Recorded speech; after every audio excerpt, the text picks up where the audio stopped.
walk me through what it's been like with dealing with teacher shortages? Has it felt a bit overwhelming some days?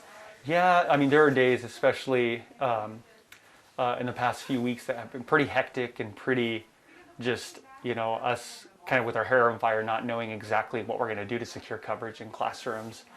But I have a great team. We've worked together really to get creative around how we're going to secure coverage for kids, and it has improved. As cases have gone down in our building and throughout the district, being able to find coverage has improved. But for a time there, it was really, really hectic just across the system. And so, kind of walk me through, I guess.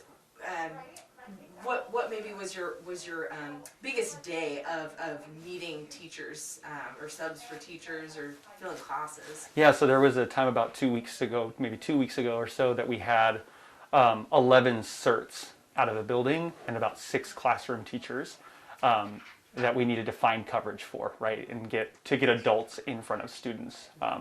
That was a couple of weeks ago, and so that work started at about 4:30 in the morning. Me and my vice principals working to kind of secure coverage and get creative around getting adults in front of kids. We were able to secure coverage for every classroom, and the district office actually helped secure coverage by sending some downtown administrators down to support the building. So we had 3 administrators from the district office supporting kindergarten classrooms on those days, actually, because it went on for a couple of days, and I was subbing 2 full days in a fitness and health classroom. Have you ever done that before in your career as a principal? Yeah, so we wear many hats as principals, and so I've been a 4th grade teacher, 5th grade teacher, but this was actually the first time I've ever taught a specialist for 2 full days, and by the end of it, I was crawling out of the building, tired, for sure. And when you mentioned 11 certs? Yes. When you say certs, is that essentially 11 classrooms that don't have teachers? So it's 11 adults that are essentially in front of children every day, and that could be classroom teachers, that could be interventionists, that could be ELD specialists. It's just 11 adults that are interacting with children inside of the day or throughout the day. Kind of talk me through how you track that. I know you were kind of punching through some numbers. Kind of walk me through that. Yeah, so we have this system called Frontline that our teachers go into, and they enter their absences into this system. And this system kind of pings us and pings me and my team and lets us know who's going to be out for that day or subsequent days. It also earmarks for us what positions are filled and what positions are unfilled. So this is something, as I said, we start at 4:30 in the morning looking at and trying to strategize around, okay, what positions are unfilled and what can we do to fill them.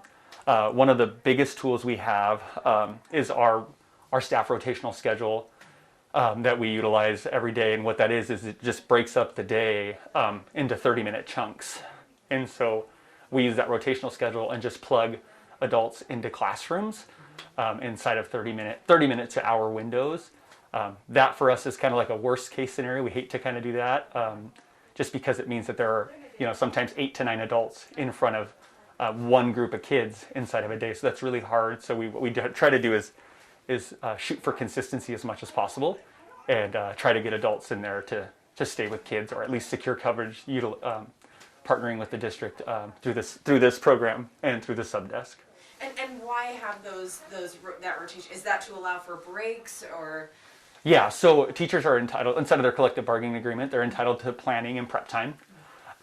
And many times this year, we've kind of taken that from them.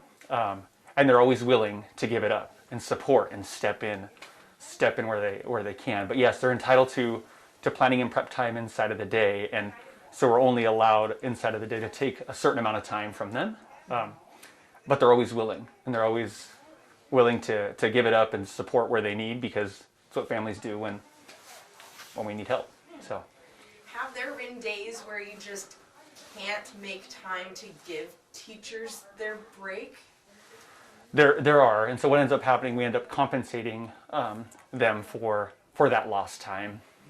What we try to do, though, if we can help it, my admin team and I and support team members that I have will try to go in and break teachers, even if it's just for 10 or 15 minutes, so they can get that coffee break, that water break, that copy break that they need. And so, yeah, but it happens pretty frequently, in those cases. You mentioned even sending like several classes out for recess to kind of give that break. Can you kind of describe? Yeah, so yeah, that was definitely a couple of weeks ago. There was a time where we had 3 specialists out, and so what that means with having 3 specialists out, that teachers aren't getting their breaks at all. And so what my admin team and I did was we went ahead and just took 5 to 6 classrooms out at a time for 30-minute segments, so that teachers could have that 30-minute planning and prep time to support their classrooms. Wow, that's pretty crazy. I mean, a lot of pivoting and a lot of adjustment. I mean, does it feel like you're kind of on your toes from 4:30 on? Constantly, yep. And really what ends up happening is when that happens, especially when we're in kind of dire straits like that, and we are planning up to the minute that the school day starts. So if we are planning up, school starts at 8:30, we are planning up until 8:25 to ensure that we have coverage for classrooms. It's really kind of fly by the seat of your pants to just try to figure out what to do to get adults in front of kids. Talking about today, how are things looking today as far as teachers and coverage? Staff, don't forget about outside duty. We are having outside lineup. Delbaum, Hayes, Beccarini, Littleworth, Macquarie. All the way. Sorry, I should have done that. Do you want to ask that question? Yeah. So how are we looking today as far as coverage for teachers? So as I said, things are starting to improve. They've gotten a lot better as COVID cases have kind of started to decline a little bit. So today we actually only have 1 person out, and we already have a plan as far as securing coverage for them, which I'm grateful for, which means that we have adults in front of kids today, and kids are going to be learning from their teachers today. So it's exciting for us. And you knew that. So when you say 4:30, is that maybe the cutoff for teachers to alert you that they are going to be out for the day? Why 4:30 is that? So 4:30 is just the time that I wake up. That's my time. But no, what ends up happening is sometimes it even starts before 4:30. Sometimes it starts the night before with teachers letting us know. The hard part is with COVID, whereas you used to be able to come to work with a cough or with a runny nose, and most teachers would. That's just what we do as teachers, right? But now with COVID, it's so unpredictable. You wake up the next morning with a dry cough. Well, now guess what? You can't come to work, right? And so that makes it really hard to kind of pre-plan and do any pre-preparation. And so I'll get text messages at 4:30 saying, hey, guess what? I woke up with a cough this morning. And that's me going to work right away with my vice principals trying to figure out, okay, what are we going to do to provide coverage for our 2nd grade teacher who's out today? Yeah, so. Can you help me understand, I guess, the availability of substitutes? I mean, have there been a lot available to help fill in that need, or is there a struggle there as well? Yeah, I think there's been a pretty significant struggle. I know that our HR team has been working really, really hard to kind of get creative around recruiting substitutes into our system, but that's not just a district-wide issue. It's a regional issue. It's a statewide issue, even a nationwide issue when it comes to subs. So when you say we're rotating and teachers are helping kind of fill in, it's for the most part teachers who are based here. Yeah, so anybody who's rotating on that schedule that I had referenced earlier is here in building. And some can support us multiple times inside of the day, and some can only do once a day or even once a week. But yes, it's all people in building kind of stepping in to support each other and wrap our arms around each other when we're in need like that. Can you talk me through the significance of your vice principal walking through the hallways with that yellow pad? So people hate to see him with that yellow pad in hand, because what that means for them is that they're going to be providing coverage inside of that day. And I shouldn't say hate isn't the word I should use, but they're definitely like, well, I've lost some work time today. I've lost some planning and some prep time. So yeah, he comes through with that yellow pad, and that pad just kind of lines out our plan for the day. It lines out how we're going to secure coverage and provide coverage for classrooms inside of the day. And we utilize that pad, kind of floats the office throughout the day, because we have to reference it throughout the day and see who is going to be providing coverage inside of what block of time. So that is the holy, I don't know what you want to call it, holy grail of pads more often than not. And is that essentially just the note of what you figured out on the whiteboard, essentially Yeah. kind of the game plan of, all right, here's our battle strategy, right? Yeah, so we end up, we get in here, we all get in here, all the three of us get in here together, and we just kind of hash out a plan on this massive whiteboard in my vice principal's office to kind of line out who's going where. It's just easier to get it out of our heads and onto the wall, and then he takes and transcribes that and gets it out to the building. So what's been the biggest challenge with that? I mean, have there been days where we just don't have anybody? Yeah. There have been plenty of those days. So the one outlet that we do have is that we're able to cross cohort, and we have to do that strategically. And it really just depends on the amount of classrooms we have in order for us to cross cohort. So with that. Of course, with everything COVID, there are still protocols, there are still safety measures that we have to follow. And so that is, another mitigating factor in and of itself, because on top of trying to provide coverage, we also have to provide guidance to teachers around this happening, in that we have to say, okay, now that you have these new students in your classroom, these are all the safety protocols and measures that you need to follow inside of this school day. So even teachers are having to pivot and make adjustments inside of that day when that happens. When you say cross cohort, does that mean bringing some new students from one classroom and blending them into another day kind of thing? Yeah, so what ends up happening is, let's say we have 4 second grade classrooms and we have 1 second grade teacher missing.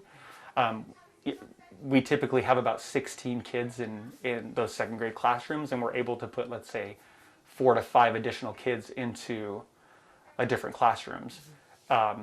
And we're able to do that, and we make sure that they're maintaining their distance, that they're sanitizing, that they are not mixing with that group, right? And there's a lot of intentionality that goes into making sure that all the safety measures are kind of still intact when that happens. That's tough. Yeah, it's tough. But the nice part is that kids are in front of a highly trained educational professional in that sense, right? Instead of having to cycle through 8 adults in a day.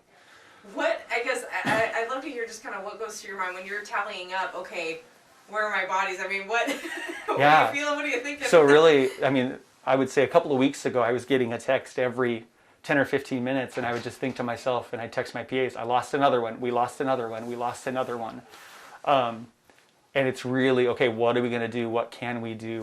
What tools do we have at our disposal? We have a pretty incredible sub desk. I'm able to text her at 6 o'clock in the morning and say, hey, I have 8 people out. What can you do for me? And she's working, texting back and forth, letting me know, okay, I've got so-and-so I can send you. This is all I can send you. And so then I'm strategizing around that. So it's just constant. Your wheels are constantly turning until that bell rings at 8:30. So. And things are on the up and up. Yeah. How have teachers responded? I know this is a family unit, really, but I mean, how has this taken a toll on them? It's been really, really tough. It's been really, really tough. And so we've done everything we can to kind of lift people up and just remind people to be supportive of each other, because there are people in the building that kind of take the brunt more so than others, and it's just the way the schedule works out. So it's just a lot of lifting up, words of encouragement, a lot of checking in on each other, but it's definitely taken a toll. It's definitely taken a toll, and teachers are worn, and like I said, things are getting better, and I'm seeing more and more smiling faces. The energy is starting to pick up, and but for a while there, it was tough. It really was. It really sounds like, I mean, kind of hearing you talk through, it's like a battle plan, right? Yeah. You guys, Yeah. It's like, all right, you go here, Timmy, you go here, and and then we're gonna cross the line. It really is. It really is. Yeah. Yeah. Does it ever? I guess you mentioned it's kind of you're on your toes for the most part of the morning. Does it stop? Does the dust kind of settle at some point in the day? Yeah, it does. So as soon as that 8:30 bell hits, everybody's. I mean, it's like hair on fire. Before that, everybody in the office, wheels are churning and voices are shouting from this, that, and the other to get kids to where they need to go. But once 8:30 hits, we pretty well have everything under control, and everything. The dust is settled, and kids are in their classrooms or where their new assigned locations, and they're learning. Learning's happening, and so usually when it's that busy, what we like to do is kind of float the building, just to check in, make sure everybody's doing okay, make sure that we didn't miss something, and sometimes that happens, But it's just kind of our general practice is that, all right, let's make sure that we're floating, and we're making sure everybody's settled. and learning's happening in our school today. So I think those are all the questions I have. Yeah. Is there anything else that you'd like to add about just kind of you guys have been experiencing? yeah, I'm just relieved that things are starting to kind of get better. That the cases are kind of at a decline, and the need right now is still pretty significant, but not as significant as it was. And so I should knock on wood, because we don't want it to start uptaking again. But yeah, it's just I'm glad that the storm has passed. I did want to ask, I think we touched on this, but just to be clear, I guess, at what time of the, I know it was like sometime in January, when did you feel kind of the biggest strain of losing teachers due to COVID and that sort of thing? I would say it was around the middle of January or so is when it really just started to kind of creep up really heavily, and then kind of right in the middle, it just kind of climaxed and hit us like a ton of bricks. But then we also really felt it start to wane too, right? So it hit us hard, and we fought hard, and then it started to wane, and here we are just kind of coasting now. So